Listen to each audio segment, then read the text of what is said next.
చిత్రపర్యమైన నీ వ్యర్థ ప్రవర్తనను విడిచిపెట్టినట్లుగా వెండి బంగారముల వంటి క్షయ వస్తువుల చేత మీరు విమోచింపబడదు కానీ అమూల్యమైన రక్తము చేత అనగా నిర్దోషమును నిష్కలంకమునకు గొర్రెపిల్ల వంటి క్రీస్తు రక్తము చేత విమోచింపబడుతుందని మీరు ఎరుగుదురు. ఎలాగో విమోచించబడ్డామంట?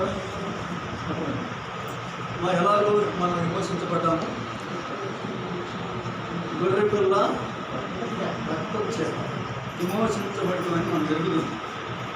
కానీ విమోచింపబడ్డాము అని మనం అనుకుంటున్నాము, కానీ లోకమును మనం ఏది కూడా అన్నిటిలో మనం మునుగు తేలుతూ ఉంటాం. ఆయన రక్తం పరిశుద్ధమైనది, జీవము కలిగింది, అమూల్యమైనది. రక్తం చేత మనం విమోచించాడు. అలాంటప్పుడు మనం ఏం చేయాలి? లోకములో అన్ని తిరుగుతూ ఉంటున్నాం, తింటున్నాం, త్రాగుతున్నాం. వాళ్ళు చేసే పనుల్లో మనం కూడా కొట్టుకుని పోతున్నాం.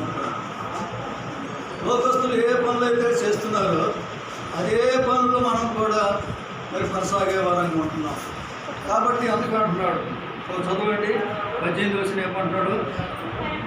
మిత్రపర్యమైన వదిలిపెట్టాలంట. మీ వ్యర్థమైన పనులను వదిలిపెట్టి వెండి బంగారం వంటి క్షయ వస్తువుల చేత మీరు విమోచింపబడలేదు కానీ ఎలా విమోచించబడ్డాము? అమూల్యమైన రక్తము. చూసారా? ఆ రక్తము ఎలాంటిది? అది పరిశుద్ధమైనది, జీవము కలిగింది. ఆ రక్తంలో ఎలాంటి పాపము లేని రక్తము. నీ నా రక్తములు ఏమన్నది చెప్పండి? పాపమున్నది. కాబట్టి అలాగే పాపులైన మనలను పరిశుద్ధులుగా జీవింపచేయాలని చెప్పి మరి ఆ ప్రియ ప్రభు మన ఎడల తన ప్రేమను వెల్లడిపరుస్తున్నాడు. మనం విమోచించాడు. ఎందుకు? ఆయన పరిశుద్ధుడు. అందుకే ఆ 14 వచనం అంటాడు. చూడడం ఏమంటున్నాడు? 14 వచనంలో నేను పరిశుద్ధుడై ఉన్నాను కనుక మీరును పరిశుద్ధులై ఉండుడని రాయబడి ఉన్నది. కాగా మీరు విధేయులకు పిల్లలై మీ పూర్వపు ఆజ్ఞా దశలో మీకుండిన ఆశలను అనుసరించి ప్రవర్తింపక మిమ్మల్ని పిలిచిన వాడు పరిశుద్ధుడైన ప్రకారము మీరును సమస్త ప్రవర్తనయందు పరిశుద్ధులై ఉండి అంటాడు. మనం పిలిచిన ప్రభు ఎలాంటి వాడు? పరిశుద్ధుడు. లోకంలో భూమి మీద మనందరం ఒకప్పుడు పరిశుద్ధం కాదు. ఎప్పుడైతే ప్రభుని సొంత రక్షణగా అంగీకరించావో ఆ దినమున నువ్వేమైనావు అంటే పరిశుద్ధులుగా ఉన్నావు. కాబట్టి అందుకే అంటున్నాడు ఇక్కడ 14 వచనంలో, నేను పరిశుద్ధునై ఉన్నాను. ఏమైనాడు అంటే ఆయన పరిశుద్ధుడు. అంత మాత్రం కాదు, ఇంకేమన్నాడు? మీరును పరిశుద్ధులై ఉండవాలని రాయబడి ఉన్నది. కాగా మీరు ఇదేలాగ పిల్లలై మీ పూర్వపు ఆజ్ఞాదశలో మీ కూడిన ఆశలను అనుసరించి ప్రవర్తింపక మిమ్మల్ని పిలిచిన వాడు పరిశుద్ధులైన ప్రకారము మీరును సమస్త ప్రవర్తన పరిశుద్ధులై ఉండి అంటున్నాడు. పరిశుద్ధతగా జీవించడం అంటే పరిశుద్ధంగా జీవితం అంటే చెప్పండి. ఎలాంటి కల్మషమైన మనలో, ఎలాంటి దాగనేది మనలో, అదే పరిశుద్ధత. మరి పరిశుద్ధ కలిగి జీవిస్తున్నామా? లోకులు మరి ఇష్టానుసారంగా జీవిస్తున్నామా?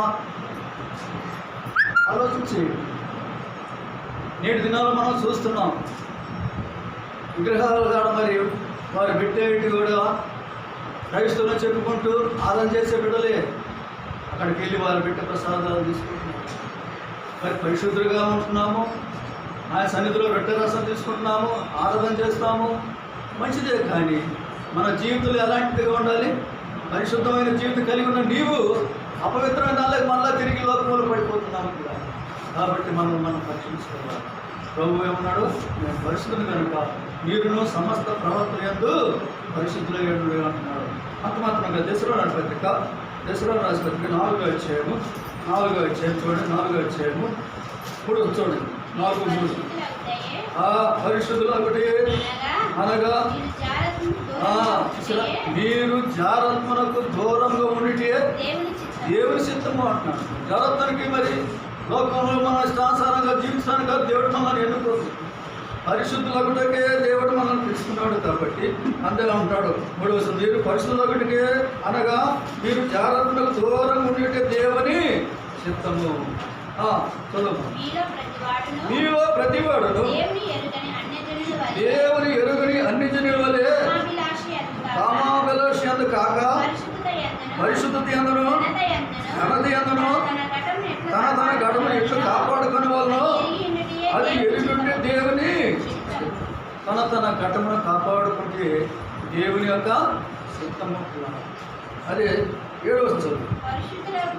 పరిశుద్ధులొకటికే దేవుడు మనల్ని పిలిచిన కానీ అపవిత్రులుగా ఉండడానికి పిలవలేదు. ఎందుకు పిలిచాడు ఇప్పుడు మనం? పరిశుద్ధులొకటికి ఆయన మనం పిలుస్తున్నాడు.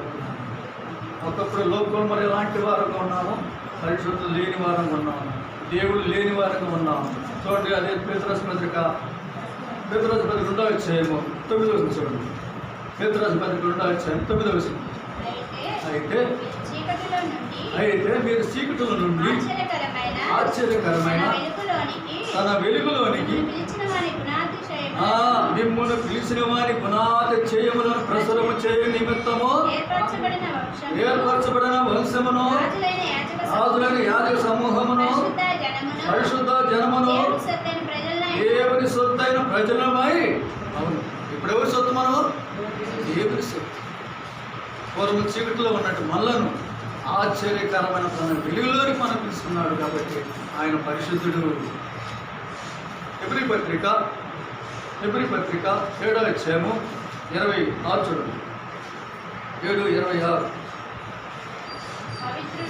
పవిత్రుడును నిర్దోషియు నిష్కలంకమునకు పాపంలో చేరక ప్రత్యేకంగా ఉన్నవాడు ఆకాశ మండలము కంటే ఇట్లు హెచ్చైన వాడు ఇటు ప్రధాన యాజకుడు మనకు.